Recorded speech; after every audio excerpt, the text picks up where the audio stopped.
رمضان شریف کا مہینہ آ رہا ہے، اس کے حوالے سے یہ ویڈیو ضرور دیکھیے گا اور عمل کیجیے۔ عورت سحری میں سب سے پہلے جاگتی ہے اور سب گھر والوں کے لیے سحری تیار کرتی ہے، لیکن سب سے آخر میں کھاتی ہے۔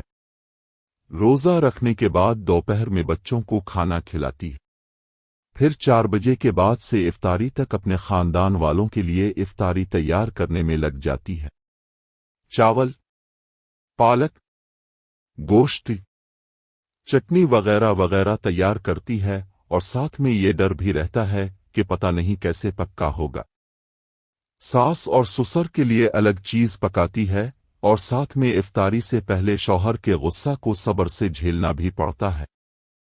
اذان سے پہلے دسترخوان لگانا تعریف تو دور کی بات، 2 گلاس لسی 2 روٹیاں کھانے کے بعد ایک ٹھنڈا گلاس اور مانگنا، اور پھر کہنا کہ نمک کم ہے اور خاص ٹھنڈا نہیں ہے، اور افطاری پوری کی پوری کر لی جناب نے۔ اس کے بعد کسی بھی کمرے میں جا کر افطاری کر لیتی ہے۔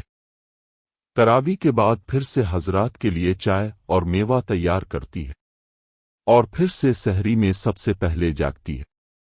اگر خدا نخواستہ نہ جاگی 2 بجے یا سحری لیٹ ہوئی تو سب خاندان کا نزلہ سارا دن بیچاری عورت پر گرتا ہے۔ اب سب سے درخواست ہے کہ گھر کی ساری عورتیں، خواہ وہ ماں ہو، بیوی ہو، بیٹی ہو، بہن ہو یا کوئی اور رشتہ ہو، ان کا لازمی خیال رکھنا چاہیے۔ آخر وہ بھی ہماری طرح انسان ہے۔